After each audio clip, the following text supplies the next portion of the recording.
श्रीमद् भगवत गीता अध्याय 9 परम गुह्य ज्ञान। श्री भगवान ने कहा, हे अर्जुन, चूंकि तुम मुझसे कभी ईर्ष्या नहीं करते, इसलिए मैं तुम्हें यह परम गुह्य ज्ञान तथा अनुभूति बताऊंगा, जिसे जानकर तुम संसार के सारे कलुषों से मुक्त हो जाओगे। यह ज्ञान सब विद्याओं का राजा है, जो समस्त रहस्यों में सर्वाधिक गोपनीय है। यह परम शुद्ध है, और चूंकि यह आत्मा की प्रत्यक्ष अनुभूति कराने वाला है, अतः यह धर्म का सिद्धांत है। यह अविनाशी है और अत्यंत सुखपूर्वक संपन्न किया जाता है। हे परंतप, जो लोग भक्ति में श्रद्धा नहीं रखते, वे मुझे प्राप्त नहीं कर पाते, अतः वे इस भौतिक जगत में संसार जन्म मृत्यु के मार्ग पर वापस आते जाते रहते हैं। यह संपूर्ण जगत मेरे अव्यक्त रूप द्वारा व्याप्त है। समस्त जीव मुझ में हैं, किंतु मैं उनमें नहीं हूँ।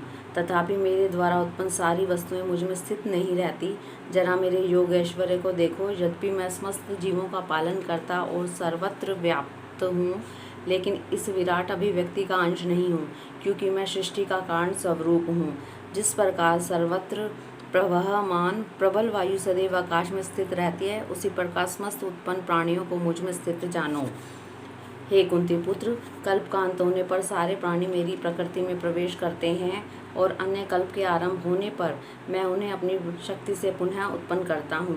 संपूर्ण विराट जगत मेरे अधीन है। ये मेरी इच्छा से बारंबार स्वतः प्रकट होता रहता है और मेरी इच्छा से अंत में विनष्ट होता है। हे धनंजय, ये सारे कर्म मुझे नहीं बांध पाते हैं। मैं उदासीन की भांति इन सारे भौतिक कर्मों से सदैव विरक्त रहता हूँ। हे कुंती पुत्र, यह भौतिक प्रकृति मेरी शक्तियों में से एक है और मेरी अध्यक्षता में कार्य करती है, जिससे सारे चर तथा अचर प्राणी उत्पन्न होते हैं। इसके शासन में यह जगत बारंबार सृजित और विनष्ट होता रहता है।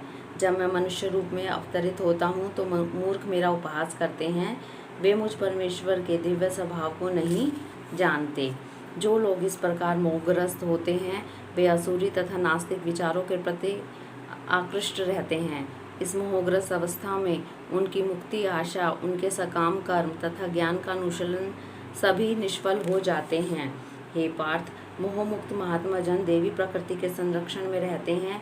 वे पूर्णतः भक्ति में निमग्न रहते हैं, क्योंकि वे मुझे आदि तथा अविनाशी भगवान के रूप में जानते हैं। ये महात्मा मेरी महिमा का नित्य कीर्तन करते हुए, दृढ़ संकल्प के साथ प्रयास करते हुए, मुझे नमस्कार करते हुए भक्ति भाव से निरंतर मेरी पूजा करते हैं। अन्य लोग जो ज्ञान के अनुशीलन द्वारा जग में लगे रहते हैं, वे भगवान की पूजा उनके अद्भुत रूप में, विविध रूपों में तथा विश्व रूप में करते हैं, किंतु मैं ही कर्मकांड, मैं ही यज्ञ, पितरों को दिया जाने वाला तर्पण, औषधि, दिव्य ध्वनि, मंत्र, घी, अग्नि तथा आहुति हूँ। मैं ही इस ब्रह्मांड का पिता, माता, आश्रय तथा पितामह हूँ। मैं ज्ञेय, शुद्धिकर्ता तथा ओंकार हूँ। मैं ऋग्वेद, सामवेद तथा यजुर्वेद भी हूँ।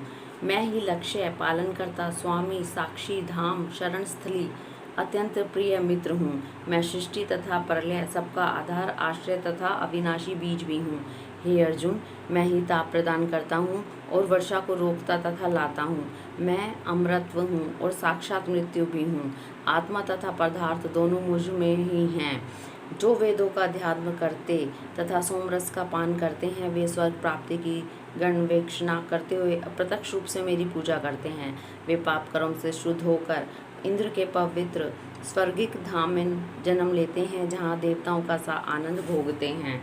इस प्रकार जब वे उपासक विस्तृत स्वर्गिक इंद्रिय सुख को भोग लेते हैं और उनके पुण्य कर्मों के फल क्षीण हो जाते हैं, तो वे स्मृति लोक में पुनः लौट आते हैं। इस प्रकार जो तीनों वेदों के सिद्धांतों में दृढ़ रहकर इंद्रिय सुख की गणवेक्षणा करते हैं, उन्हें जन्म मृत्यु का चक्र ही मिल पाता है। किंतु जो लोग अनन्य भाव से मेरे दिव्य स्वरूप का ध्यान करते हुए निरंतर मेरी पूजा करते हैं, उनकी जो आवश्यकताएं हैं मैं उन्हें पूरा करता हूँ, और जो कुछ उनके पास है उनकी रक्षा करता हूँ। हे कुंती पुत्र, जो लोग अन्य देवताओं के भक्त हैं और उनकी श्रद्धापूर्वक पूजा करते हैं, वे वास्तव में मेरी ही पूजा करते हैं, किंतु वे यह त्रुटिपूर्ण ढंग से करते हैं। मैं ही समस्त यज्ञों का एकमात्र भोक्ता तथा स्वामी हूँ। अतः जो लोग मेरे वास्तविक दिव्य स्वभाव को नहीं पहचान पाते, वे नीचे गिर जाते हैं।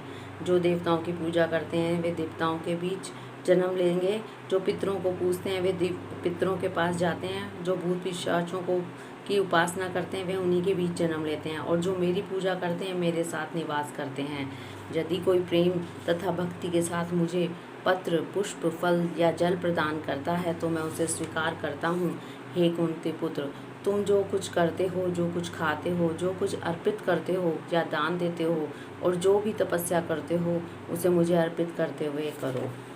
इस तरह तुम कर्म के बंधनों तथा इसके शुभ अशुभ फलों से मुक्त हो सकोगे। इस संन्यास योग में अपने चित्त को स्थिर करके तुम मुक्त होकर मेरे पास आ सकोगे। मैं न तो किसी से द्वेष करता हूँ, न ही किसी के साथ पक्षपात करता हूँ। मैं सबों के लिए संभाव हूँ, किंतु जो भी भक्तिपूर्वक मेरी सेवा करता है वह मेरा मित्र है, मुझ में स्थित रहता है और मैं भी उसका मित्र हूँ। यदि कोई जघन्य से जघन्य कर्म करता है किंतु भक्ति में रत रहता है तो उसे साधु मानना चाहिए, क्योंकि वह अपने संकल्प में अडिग रहता है। वह तुरंत धर्मात्मा बन जाता है और स्थायी शांति को प्राप्त होता है। ही कुंती पुत्र, निडर होकर घोषणा कर दो कि मेरे भक्त का कभी विनाश नहीं होता। हे पार्थ, जो लोग मेरी शरण ग्रहण करते हैं वे भले ही निम्न जन्मा स्त्री, वैश्य तथा शूद्र क्यों ना हो, वे परम धाम को प्राप्त करते हैं। फिर धर्मात्मा ब्राह्मणों, भक्तों तथा राजऋषियों के लिए तो कहना ही क्या है। अतः इस क्षणिक दुखमय संसार में आ जाने पर मेरी प्रेम भक्ति में अपने आप को लगाओ, अपने मन को मेरे नित्य चिंतन में लगाओ, मेरे भक्त बनो, मुझे नमस्कार करो और मेरी ही पूजा करो। इस प्रकार मुझ में पूर्णतः तल्लीन होने पर तुम निश्चित रूप से मुझको प्राप्त होगे। इस प्रकार श्रीमद् भगवद गीता के 9वें अध्याय परम गुह्य ज्ञान का भक्ति वेदांत तात्पर्य पूर्ण हुआ। हरि ओम तत्सत, हरि ओम तत्सत।